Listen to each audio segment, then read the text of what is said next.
अनु उस शाम जैसे ही मंदिर से लौटी तो उसके चेहरे पर एक अजीब सी चमक थी। उसके मन में कुछ ऐसा था जो हर पल उसे मुस्कुराने पर मजबूर कर रहा था, जैसे बरसों से सूखी धूप में आज पहली बार कोई उम्मीद का सवेरा उतर आया हो। उसके हाथ में वो छोटा सा गिफ्ट बॉक्स था जिसमें उसने खुद अपने हाथों से एक पेन रखा था। वही पेन जो सर को देना था, क्योंकि दिवाली आने वाली थी और उसे पूरा भरोसा था कि सर यानी आर्य उस दिन उसे प्रपोज करने वाले हैं। उसने मन ही मन सैकड़ों बार वो पल जी लिया था जब आर्य उसकी आंखों में देखेंगे और कहेंगे, अनु तुम ही मेरी जिंदगी की कहानी हो। लेकिन किस्मत की किताब में लिखा कुछ और था, क्योंकि वहीं दूसरी तरफ आर्य के दिल में एक ऐसा तूफान चल रहा था जो किसी को नजर नहीं आ रहा था। बाहर से वो शांत और संयमी था, पर भीतर से जैसे सुलगता हुआ ज्वालामुखी हर पल फटने को तैयार था। उसी शाम आर्य का सामना नील से हुआ, जब अचानक सड़क किनारे नील के हाथ से फाइलें गिर गईं और आर्य ने झुककर उन्हें उठाया। तभी आर्य की नजर उन पेपर्स पर पड़ी जिन पर जलंधर के साइन थे। आर्य ने पल भर में सब समझ लिया।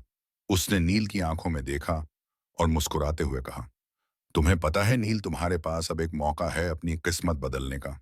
नील थोड़ा घबराया हुआ बोला, कौन सा मौका सर? आर्य धीरे से बोला, वही मौका जो हर इंसान को जिंदगी में एक बार मिलता है, अपने सपनों को सच करने का।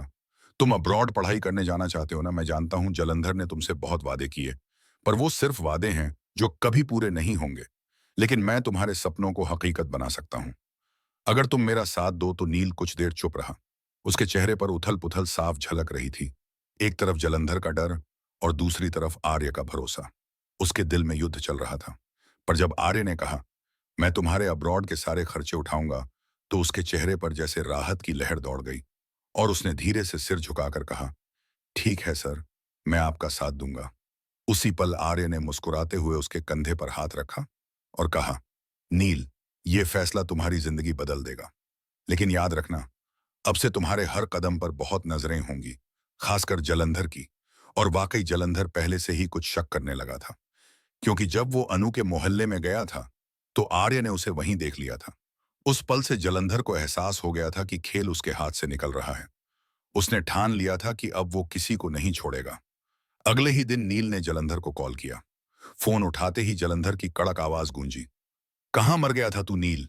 कितनी बार फोन किया, तुझे तेरा फोन ही नहीं उठता। नील थोड़ा संभलते हुए बोला, भाई थोड़ा जरूरी काम में फंसा हुआ था, इसलिए आपका कॉल नहीं उठा सका। लेकिन अब आपके लिए बहुत बड़ी खबर है। जलंधर का स्वर थोड़ा मुलायम हुआ, बोला, क्या खबर है? नील धीमे स्वर में बोला, मेरे हाथ कुछ पेपर्स लगे हैं जिनसे आप आर्य को हमेशा के लिए खत्म कर सकते हैं, उसकी असली चाल सबके सामने ला सकते हैं। जलंधर की आंखों में चमक आ गई, पर चेहरे पर शक की हल्की रेखा भी थी। वो सोचने लगा, कहीं ये लड़का आर्य के जाल में तो नहीं फंस गया। उसने फोन रखते ही अपने कमरे की दराज खोली और एक पुरानी रिवॉल्वर निकालकर टेबल पर रख दी। उसके होंठों पर एक तिरछी मुस्कान थी। उसने आईने में खुद को देखा और बोला, आर्य इस बार तेरा खेल खत्म। अब कोई अनछुई अनु से ना हो, तेरी ढाल नहीं बनेगी। अगले दिन शाम को जब आसमान में धुंध उतर रही थी, नील धीरे धीरे उस जगह पहुंचा जहां जलंधर ने मिलने को कहा था। चारों तरफ सुनसान फैक्ट्री का इलाका था। हवा में धातु की गंध घुली थी और हर तरफ सन्नाटा था। नील का दिल जोर से धड़क रहा था। वो बार बार अपने फोन की स्क्रीन देख रहा था, जहां आर्य का आखिरी मैसेज चमक रहा था, डरो मत, मैं पास ही रहूंगा। लेकिन जैसे ही उसने फैक्ट्री के अंदर कदम रखा, उसे महसूस हुआ कोई उसकी हर हरकत देख रहा है। अचानक पीछे से कदमों की आहट आई और उसने मुड़कर देखा तो जलंधर सामने खड़ा था। उसकी आंखों में अजीब सी चमक थी। उसने हंसते हुए कहा, तो तू आ ही गया नील, तूने सोचा मैं तुझसे बेखबर हूं। जलंधर ने जेब से बंदूक निकाली और सीधा नील की तरफ तान दी। नील का गला सूख गया। वो बोला, भाई बात सुनिए, मैंने कुछ गलत नहीं किया, मैं तो आपकी मदद करने आया हूं। जलंधर हंसा और बोला, मदद वो भी तू करेगा? मुझे जेल में रहकर मैंने बहुत कुछ सीखा है नील। मैं लोगों की आंखों का झूठ पहचानना सीख गया हूं। तू झूठ बोल रहा है, तू आर्य के साथ है ना? उसी वक्त पीछे से आर्य की आवाज गूंजी, हाँ मैं हूं आर्य। धीरे धीरे अंधेरे से बाहर आया। उसकी आंखों में आग थी। जलंधर एक पल के लिए चौंक गया, पर तुरंत बंदूक उसकी तरफ घुमा दी और बोला, तुझे क्या लगा आर्य कि मैं तुझे नहीं पहचानूंगा? तू मेरे जाल में फंस जाएगा, पर आज मैं तेरा अंत करूंगा। तभी हवा में सन्नाटा फैल गया। नील डर के मारे पीछे हट गया। आर्य ने धीरे से कहा, जलंधर बंदूक नीचे रख दे। जो भी बदला लेना है ले, पर खून से नहीं।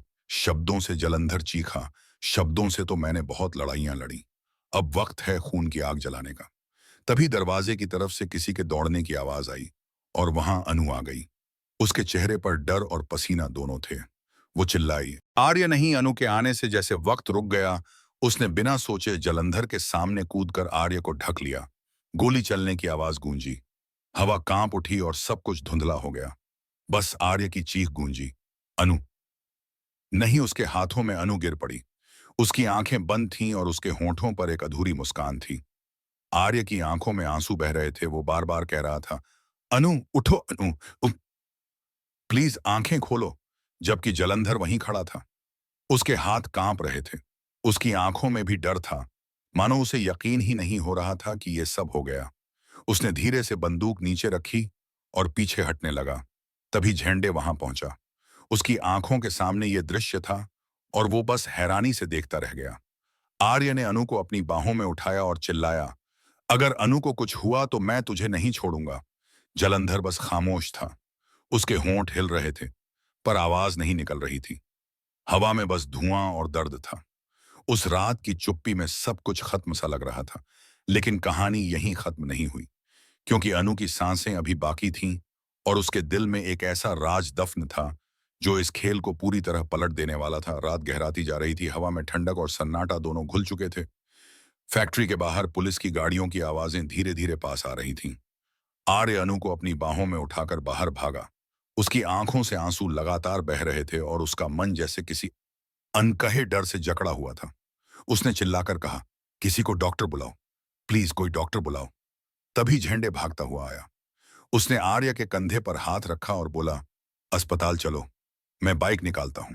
आर्य ने अनु को अपने दुपट्टे से बांधा ताकि खून रुक सके और पूरी ताकत से उसे झंडे की बाइक पर बिठाया। हवा में सिर्फ इंजन की आवाज गूंज रही थी और आर्य की निगाहें अनु के चेहरे पर टिकी थीं। वो बार बार फुसफुसा रहा था, अनु जागो, तुमने कहा था दिवाली पर साथ रहेंगे।